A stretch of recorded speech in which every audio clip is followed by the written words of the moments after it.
Okay, so are you ready to like dive deep into a classic? Because today we're really going to try to like peel back the layers of Louisa May Alcott's Little Women. And Oh, Little Women. yeah, I love it. I know. And I think a lot of people are like, oh, Little Women again. But trust me, we're going way beyond just like the surface this time. We're going Hmm. to get into like all the good stuff, the like behind the scenes, unexpected connections, and the real life inspirations for this story, like all the juicy gossip. Yeah. So for this deep dive, we're hanging out with the Wikipedia article on Little Women. It's a good one. And believe me, even if you think you know this book back and forth, cover to cover, there are some really surprising things in there. Like, did you know that Alcott basically thought writing Little Women was a chore? Really? No, I did not know that. Right. That's Wow. pretty funny. Yeah. Because, like, she called it dull. Like, she said it was dull to write. Oh, no. And she's admitted that she much preferred to write, like, short stories, Right. which, makes sense. But she only took on this whole project for the money. And because her publisher was like, you have to do this. And the funny part is, her publisher didn't even think it was going to be a big hit. Wow. Talk about a flop. That blew up. Right. Yeah. Like, whoops. Whoops. But that's like such a testament to her writing because clearly it worked because we're still talking about it. Clearly. Yeah. But you know how, like, we all know that the March sisters are kind of based on Alcott and her own family? Right. Loosely based. But her real family life was nothing like that perfect little picture that's in the novel. Really? Yeah. So, I mean, think about, like, Mr. March, right? He's so patient, so supportive. But Alcott's own father, his name was Bronson, he was like the opposite. Oh, no. So he was this, like, transcendentalist philosopher, Yeah. very brilliant, very idealistic, but, like, completely hopeless when it came to, like, practical stuff like running a family. Yeah. And he was constantly dragging his family from one failed utopian community to the next. Oh. So they were always struggling to kind of make ends meet. Oh, wow. So that's like the complete opposite of The total opposite of, like, that the stability, March family. that, like, cozy, warm stability of the Marches. Wow. So, like, the March family, they experience, their share of hardship, but it's very, like, genteel poverty. Right. Alcott's own childhood was much more chaotic and unstable. Right. I think you can feel that kind of, like, yearning for stability in her writing. Yeah. Like that longing for a place to really belong. Of course. Yeah. And I think that's what makes the March family bond so powerful and relatable even today. Absolutely. But, like, even though her family life was tough, she still created this world that's so warm and inviting in Little Women. Yeah. And speaking of warm and inviting, let's talk about Jo March for a second. Okay. Because she's like, what, one of literature's first feminist icons, maybe? Yeah, for sure. I mean, she's out there, like, rejecting all the traditional stuff expected of women, wants to be a writer when everyone's telling her to focus on, like, being a wife and a mother. Right. Exactly. It's hard not to find her inspiring. But, okay, here's the thing that always gets me. It's her choice to marry you-know-who. Professor Bear. Professor Bear, yeah. Yeah. What is that about? Yeah. He's not who you expect her to end up with. No. Yeah. Like, was Alcott throwing us a curveball on purpose? It's interesting, right? Because on the one hand, you've got Alcott. She's all about women's rights, big advocate. Huge. So it makes you wonder if she wanted to shake things up a little, you know? Yeah. By giving Jo this unexpected ending. Exactly. Like, don't put Jo in a box. But then again, when you think about Jo, she's not really about rebelling just for the sake of it. No, never. Right. It's more about staying true to herself, right? Yeah. So maybe, just maybe, marrying Professor Bear wasn't about, like, defying society, but more about what made sense for Jo, for her. It makes you think about what a happy ending even means. For sure. For sure. Because it doesn't always have to look how you think it will. Definitely not. Okay, but we can't just get lost in Jo's story, right? Because Little Women is about all four sisters. Oh, absolutely. And I think each sister shows us a different side of what women could do back then, the 19th century. Like, take Meg. Oh, She gets a bad rap sometimes for being too traditional. Right. She settles down, has kids. Exactly. But in those days, when women couldn't do a whole lot else, wasn't that kind of choice, like being a wife and mom, wasn't it a valid choice? Oh, definitely. It's like a real path, Absolutely. And, let's not forget Meg's life. It wasn't all sunshine and roses. Remember John Brooke? He wasn't exactly rich. No, not at all. She had to figure out how to make ends meet, run a household on a budget, which knowing Alcott's own life probably felt really real to her, you know? Yeah, definitely. And it wasn't like a hardship-free life for her either. Not at all. And you know what I think is interesting? Alcott doesn't sugarcoat how tough things were for women, even if they chose that traditional path. No, she doesn't. Like, Meg's story, it reminds us that picking that life, it doesn't mean everything's easy. Yeah. There's still struggle there. Sacrifice still Sacrifices, all of that. Totally.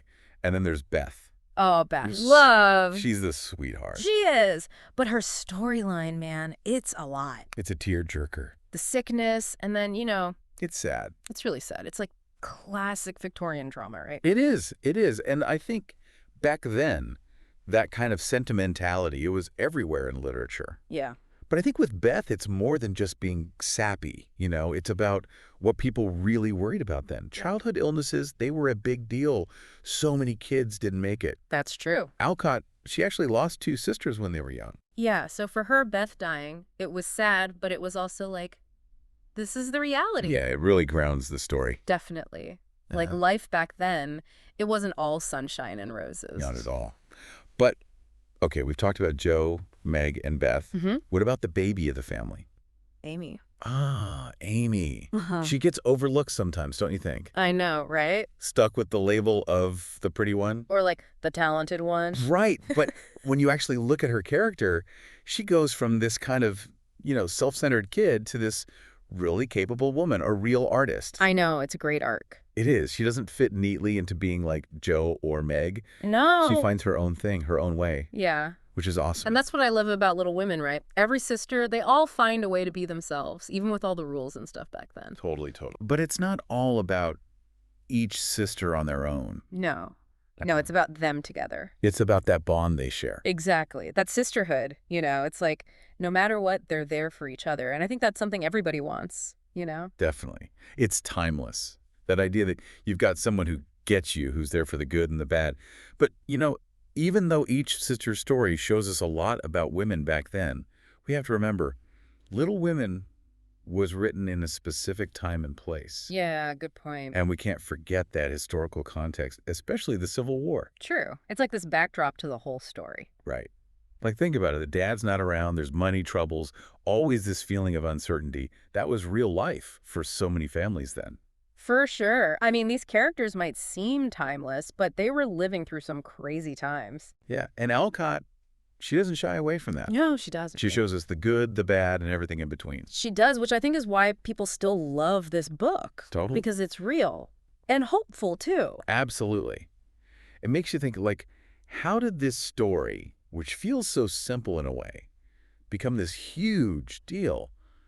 Why are we still talking about Little Women after all this time? I know, it's a good question. I mean, what did people even think about it when it first came out? We should dive into that because it's actually really interesting. So Little Women comes out. It's 1868. What are people saying?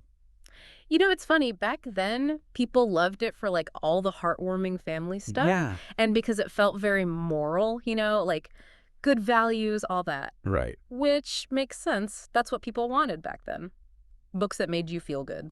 Totally. But, okay, but there had to be some people who were like, hold on.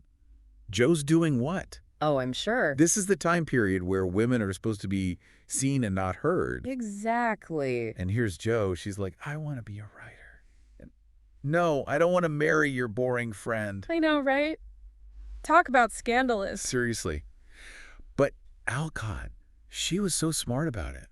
She really was. She brought up all this stuff that was kind of radical, like women being independent, having their own careers, but she did it in a way that didn't scare people off. It's a tightrope walk, for sure. Totally. Yeah. And I think that's why it works so well. For sure. Because she's kind of winking at the reader like, hey, it's okay to want more, to dream big, even if everyone's telling you you shouldn't. And I think women really responded to that. Oh, absolutely. And still do.